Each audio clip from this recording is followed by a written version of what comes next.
नमस्कार दोस्तों, स्वागत है आपका आपके अपने YouTube चैनल दीपक रचित कथा में।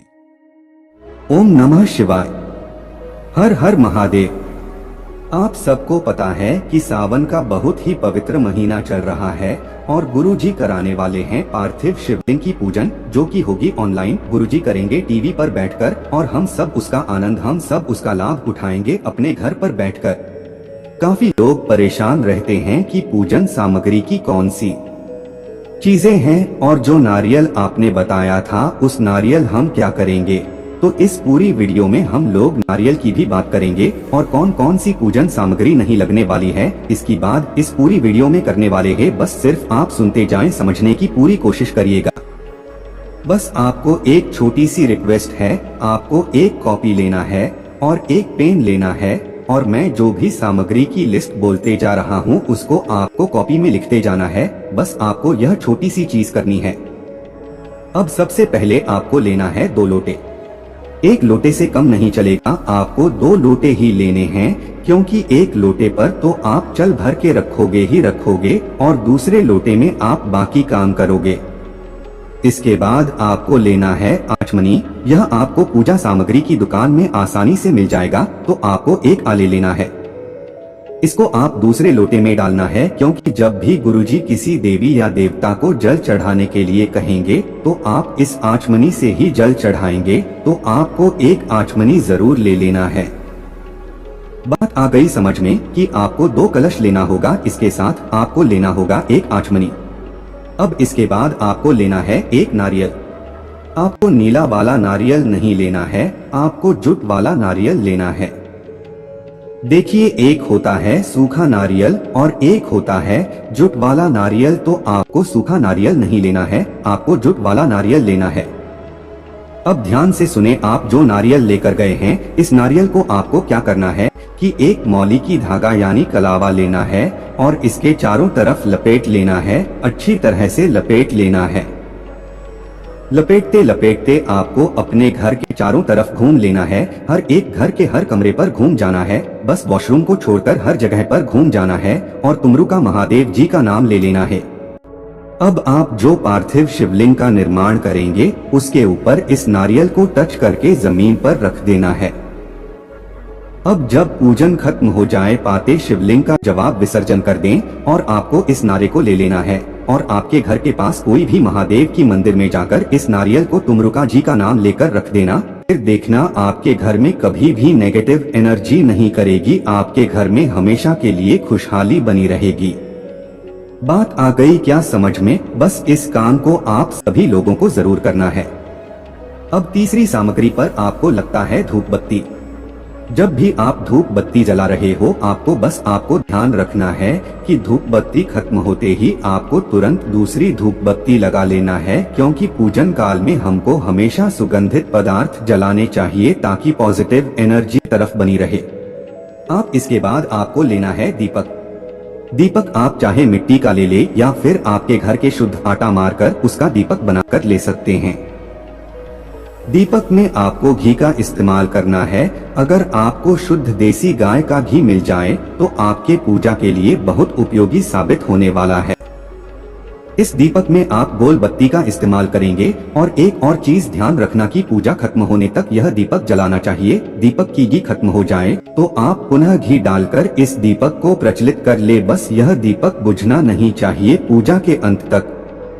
अब इसके बाद आपको लेना है कपूर, जो कि आपके आरती के लिए चाहिए ही चाहिए, तो आपको कुछ कपूर जरूर ले लेना है। अब भगवान जी के पास आपको भोग लगाने के लिए फल लेना है। आपको कोई भी 2 प्रकार के फल ले लेना है। वह 2 फल कोई भी हो सकता है, आपके घर के सिचुएशन के अनुसार देखकर आपको फल खरीदना है। चाहे जो भी फल आपको पसंद हो तो फल ले लेना है।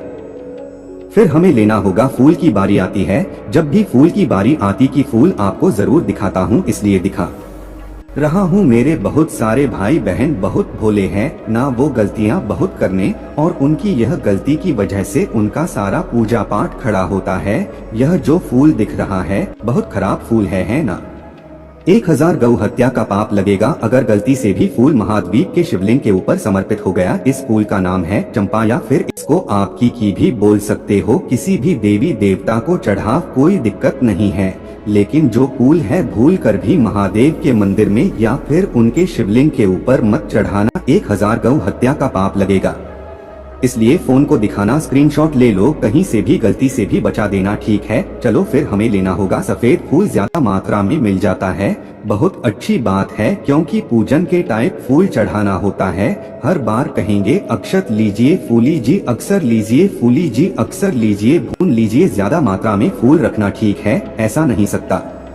ज्यादा अलग अलग तरीके के फूल ले लेना। के आगे बढ़े फिर हमें देना होगा इस तरीके से गुलाब की पंखुड़ियों को या फिर गुलाब के फूल की के साथ मिल जाए 11 मिल जाती 13 मिल जाएंगे, आपके ऊपर डिपेंड करता है। ज्यादा से ज्यादा लेना, अगर पंखुड़ियाँ मिलती है पंखुड़ियाँ ले लो, फूल मिलता है फूलने लगती के जैसा मैंने आपको बताया था कि सुगंधित जी का होना बहुत जरूरी है, तो हमें इत्र की भी जरूरत पड़ेगी। परफ्यूम नहीं लेना। आज के टाइम पर क्या नया ट्रेंड निकल है, मैंने देखा रुद्राभिषेक कराते पुष्पों से अलग कंपनी के वह परफ्यूम का इस्तेमाल करने मत किया करो के इस तरीके से इत्र आता है। पूजा पाठ वाला बोले लेना होगा।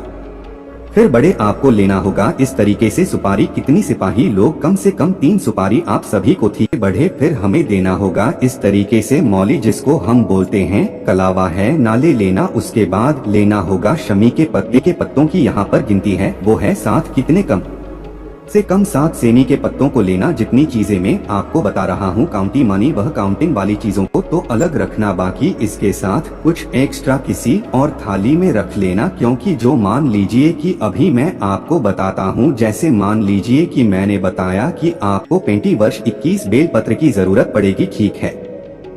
इस बिल पर के साथ कुछ अलग से एक्स्ट्रा रख लेना क्योंकि वहाँ बिकेंगे। बिल पर चलाइए तब तो भैया आपने 21 भी पर गिन करके रखा, इसी में से चुनाव की काउंटिंग बदल जाएगी, इसलिए एक्स्ट्रा भी रख लेना, ठीक है। चलो फिर हमें लेना होगा थोड़ा सा काला तिल। यहाँ पर गिनती की कोई जरूरत नहीं है, आपको लेना होगा इस तरीके से काली मिर्च की बात कर रहा हूँ तो आपको किस शरीर घंटी काली मिर्च की आपको जरूरत होगी है ना। फिर बढ़े आगे आपको लेना होगा इस तरीके से चावल के दाने। यही भी सारी चीजें समझ में आ जाएंगे। कितने चावल के दाने, 108 चावल के दाने। लोग ज्यादा नहीं लेना है, मात्र 108 चावल के दाने लेना। एक इसी थाली में आप चावल के दानों को रखना, क्योंकि वह क्या कहेंगे, अक्षर लीजिए, फूल अक्षत फूल लीजेंड कम से कम 5-10 बार तो से करेंगे तो आपने अलग से 108 चावल के दानों को रखना है और कुछ चावल के दानों को एक रखना, ठीक है।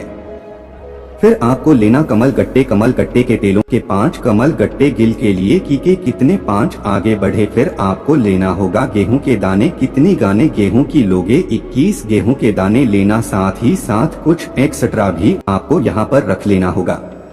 फिर आपको लेना होगा, अब लेना नहीं है, इस पर मैं अपने गले में रुद्राक्ष की माला को डाल रखा है, तो पूजन के टाइम पर रुद्राक्ष पूजन खत्म हो जाएगी तो महादेव के शिवलिंग के ऊपर इस रुद्राक्ष को आप एक दर्श करा देना। जो रुद्राक्ष आपने पहन रखा अपने गले में, रुद्राक्ष फिर से सिद्ध हो जाएगा, फिर से मजबूत आ जाएगा, फिर से इस रुद्राक्ष अंदर वही ताकत आ जाएगी, ठीक है। समझ नहीं, चलो फिर आपको लेना होगा इस तरीके से। यह मेहंदी के पत्ते हैं ना, मैंने आपको ध्यान रखना मेहंदी के पत्तों को नीना। अब यहाँ पर जो बात बताने जा रहे, मेरी बात बहुत ध्यान से सुना है ना। काफी लोग कहेंगे भैया क्या यह सामान एक इंसान के लिए, एक व्यक्ति के लिए एक ही सामान्य नहीं। अगर हर दिन और वाई पति पत्नी साथ में इस पूजन को कर रहे हैं तो आपको अलग अलग लेने की जरूरत नहीं है, एक ही सामान लेना और उसी से हाथ पकड़कर की पूजन को कर सकते हैं। अगर आपके घर में छोटे 2 भी एक्स्ट्रा लेने की जरूरत नहीं है, बच्चों का भी हाथ लगवा करके वही सामान को समर्पित करा देना। लेकिन अगर आपके घर में बड़ी बच्चे हैं तो आप उनके लिए अलग सामग्री ले सकते हैं, क्योंकि पूजन सभी को बैठकर की पूरा परिवार साथ में करना के। अगर ये रही पूरी पूजन सामग्री की बात, बाकी जो भी और एक्स्ट्रा आपको लेना हो, धतूरा वगैरह ले सकते हो या फिर जो भी आप को चढ़ाना हो महादेवी शिवलिंग के ऊपर। जो चीज मैंने इसमें नहीं बताई वो सारी चीजें आप अलग से अपने कोडिंग अपने हिसाब से ले सकते हो, कोई नई नहीं है, कोई दिक्कत नहीं है ना। तो यहाँ पर जो भी चीजें आपको पूछी वो नहीं समझ में ही नीचे को मरे पूछेगा। दोस्तों आज के लिए बस इतना ही, मिलते हैं एक और ज्ञानवर्धक वीडियो के साथ। धन्यवाद।